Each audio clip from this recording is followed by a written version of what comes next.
कैसे शुरू हुई पासपोर्ट व्यवस्था? कौन है वो 3 लोग जो पासपोर्ट के बिना जा सकते हैं विदेश?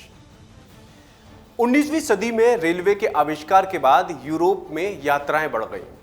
ऐसे में लोगों की पहचान के लिए कोई दस्तावेज नहीं था, लिहाजा लोगों का एक देश से दूसरे देश चोरी छुपे जाना रहता था। इस दौरान समस्या इतनी पैदा हो गई कि सरकारों को समझ ही नहीं आ रहा था कि आखिर ऐसी गतिविधियों पर कैसे काबू पाया जाए। और सबसे बड़ी बात यह थी कि उस वक्त पहला विश्व युद्ध भी अपने चरम पर था, लिहाजा सरकारों को और ज्यादा चिंता होने लगी। इन्हीं बढ़ती परेशानियों पर लगाम लगाने के लिए दुनिया भर के देशों के बीच एक ऐसा समझौता हुआ जिसमें एक देश का नागरिक अगर दूसरे देश जाता है तो उसके पास कुछ पुख्ता डॉक्यूमेंट्स होंगे। उस दौरान दुनिया भर में पहला विश्व युद्ध भी चल रहा था, तो ऐसे में सभी देशों को समझ में नहीं आया कि पासपोर्ट जैसा कोई सिस्टम होना जरूरी है।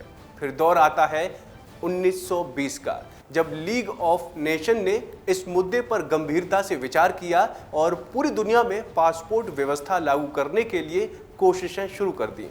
इसकी अगुवाई अमेरिका कर रहा था। देखते ही देखते साल 1924 में अमेरिका ने अपनी नई पासपोर्ट प्रणाली जारी कर दी। इसी के बाद से ये व्यवस्था धीरे धीरे पूरी दुनिया में लागू हो गई। हालांकि कहा तो ये भी जाता है कि पासपोर्ट की शुरुआत करने का क्रेडिट इंग्लैंड के राजा हेनरी पंचम को दिया जाता है, जिन्होंने पहली बार ऐसे आइडेंटिटी कार्ड की शुरुआत की जिसे आज पासपोर्ट कहा जाता है।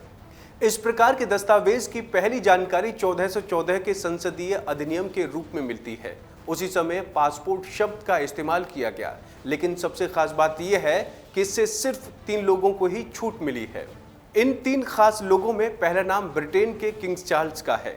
जब महारानी एलिजाबेथ की मौत हुई तो उसके बाद ब्रिटेन के राजा बने चार्ल्स, और चार्ल्स के राजा बनते ही चार्ल्स के सेक्रेटरी ने अपने देश समेत दुनिया भर के विदेश मंत्रालयों को यह सूचित कर दिया कि अब दस्तावेजी तौर पर चार्ल्स ब्रिटेन के किंग हो गए हैं, इसलिए उनके पूरे प्रोटोकॉल का सभी को ध्यान रखना होगा और उन्हें कहीं भी बिना किसी रोक-टोक के जाने की अनुमति दी जाए।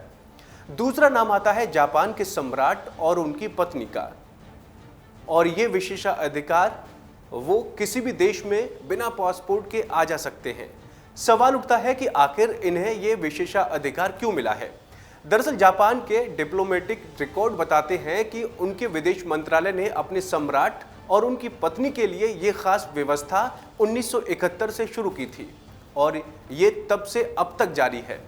होता यह है कि जापान के सम्राट और उनकी पत्नी जब भी किसी देश में जाना चाहते हैं तो उससे पहले उस देश के विदेश मंत्रालय को जापान के विदेश मंत्रालय द्वारा एक लेटर भेजा जाता है और उसमें लिखा होता है कि इस लेटर को जापान के सम्राट और उनकी पत्नी का पासपोर्ट माना जाए और इसी के आधार पर उन्हें उस देश के दौरे में सम्मान पूर्वक एंट्री दी जाती है।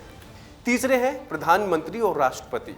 दरअसल जब किसी देश के प्रधानमंत्री या राष्ट्रपति किसी अन्य देश के दौरे पर होते हैं तो वो अपने साथ एक डिप्लोमेटिक पासपोर्ट रखते हैं, लेकिन इसके बावजूद मेजबान देश उन्हें पूरी छूट देता है कि वो बिना अपना पासपोर्ट दिखाए इस देश में दाखिल हो सकते हैं और प्रोटोकॉल के तहत सभी कार्यक्रमों में हिस्सा ले सकते हैं।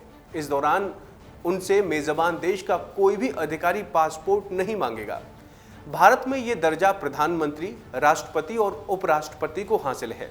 हालांकि हिब्रू साहित्य में पासपोर्ट को लेकर एक अलग ही जानकारी दी गई है। हिब्रू साहित्य कहता है कि जब फारस के राजा ने नेमियाह नाम के एक अधिकारी को जूडिया भेजा, राजा ने नेमियाह को एक रसीद दी थी जिसमें दूर दराज के सरदारों से अनुरोध किया गया था कि उनकी यात्रा में मदद करें।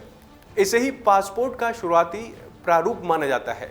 मध्य युग में इस्लामी खिलाफत में केवल उन लोगों को देश के विभिन्न हिस्सों में यात्रा करने की अनुमति थी जिनके पास ज़का और जिज़्वा की रसीद होती थी। ये भी एक तरह का पासपोर्ट होता था। तो उम्मीद है आपको हमारी ये जानकारी पसंद आई होगी। ऐसी ही तमाम अपडेट्स के लिए आप देखते रहिए वन इंडिया।